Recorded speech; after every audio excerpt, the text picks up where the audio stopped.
ಪಂಚರಾಜ್ಯಗಳ ಚುನಾವಣೆ ನಡೆದಿದೆ. ಆ ಭಾಗದ ಮತದಾರರು ಈಗಾಗಲೇ ಮತ ಚಲಾವಣೆಯನ್ನು ಮಾಡಿದ್ದಾರೆ.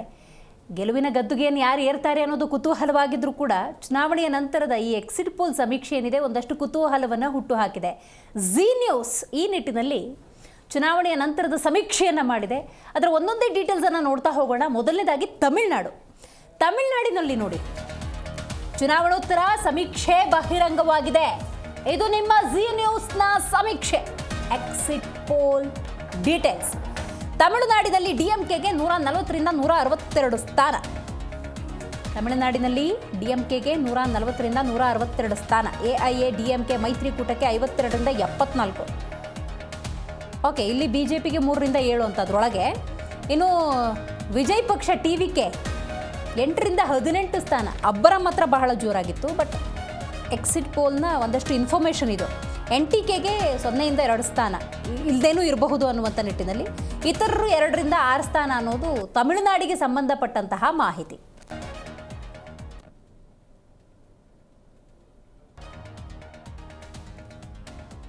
ತಮಿಳುನಾಡಿನಲ್ಲಿ ಒಂದಷ್ಟು ಕುತೂಹಲ ಇದೆ ಅಂತ ಹೇಳಿದ್ರೆ ತಪ್ಪಾಗೋದಿಲ್ಲ. ಯಾಕಂತ ಹೇಳಿದ್ರೆ ಈಗ ಎಕ್ಸಿಟ್ ಪೋಲ್ ಎಕ್ಸಾಕ್ಟಾಗಿ ಆಗುತ್ತಾ, ಹತ್ರ ಇರುತ್ತಾ, ಇದು ಬಹಳ ಮುಖ್ಯ ಆಗುತ್ತೆ. ಸೊ ಆ ನಿಟ್ಟಿನ ನಾವು ಡೀಟೇಲಾಗಿ ನೋಡ್ತಾ ಹೋಗಬೇಕಾಗತ್ತೆ.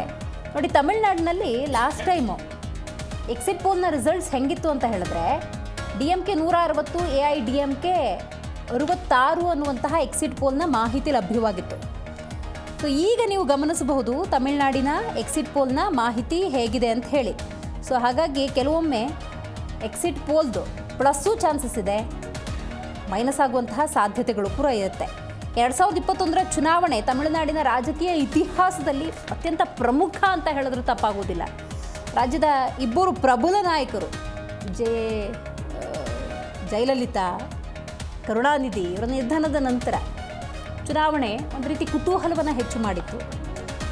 21ರಲ್ಲಿ ಬಹುತೇಕ ಎಕ್ಸಿಟ್ ಪೋಲ್ಗಳು DMK ನೇತೃತ್ವದ ಮೈತ್ರಿಕೂಟಕ್ಕೆ ಭರ್ಜರಿ ಜಯ ಅನ್ನುವಂತಹ ಮುನ್ಸೂಚನೆಯನ್ನು ಕೊಟ್ಟಿದ್ದು. 160, ಹಾಗೇನೆ AIDMK 66. ಬಟ್ ಈ ಸಲ ನೀವು ಗಮನಿಸಬಹುದು ಹೆಂಗಿದೆ ಅಂತ ಹೇಳಿ.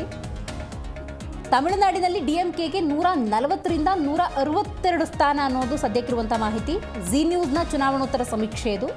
AIADMK ಮೈತ್ರಿಕೂಟಕ್ಕೆ 52ರಿಂದ 74 ಸ್ಥಾನ ಅನ್ನೋದು ಮಾಹಿತಿ ಇದೆ. ಅದರೊಳಗೆ BJP ಎಂದಾಗ 3ರಿಂದ 7 ಸ್ಥಾನ. ವಿಜಯ್ ಟಿವಿಕೆ ಬಹಳ ಹಲ್ಚಲ್ ಸೃಷ್ಟಿಯಾಗಿತ್ತು. ವಿಜಯ್ ಹೋದಲ್ಲೆಲ್ಲ ಜನಸಾಮಾನ್ಯರು, ದಳಪತಿ ಅಂದರೆ ರಾಜಕೀಯ ರಂಗದಲ್ಲಿ ಈಗ ಹೊಸ ಸಂಚಲನವನ್ನು ಹುಟ್ಟು ಹಾಕ್ತಾರೆ. ಈ ಒಂದು ಆಯಾಮದಲ್ಲಿ ತಮಿಳುನಾಡು ಜನ ಕೂಡ ಹತ್ತು ಕಡೆ ತಿರುಗಿ ನೋಡಿದ್ದಿದ್ದೆ. ಆದರೆ ಅವ್ರದ್ದು ಬಹುತೇಕ 8ರಿಂದ 18 ಸ್ಥಾನ. ಅಂದರೆ ಖಾತೆ ಅಂತೂ ಓಪನ್ ಮಾಡ್ತಾರೆ ಅನ್ನೋ ಕ್ಲಾರಿಟಿ ಇದೆ.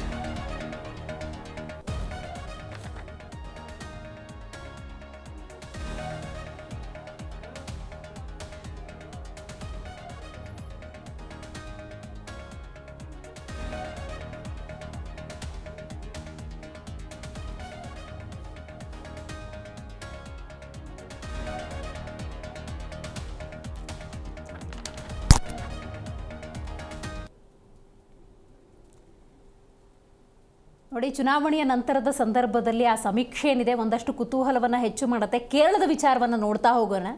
ಕೇರಳದಲ್ಲಿ ನೋಡಿ ಕಮಾಲ್ ಮಾಡುತ್ತೆ ಕಾಂಗ್ರೆಸ್ ಅನ್ನುವಂಥ ಇನ್ಪುಟ್ಸ್ ಸಿಗ್ತಾ ಇದೆ.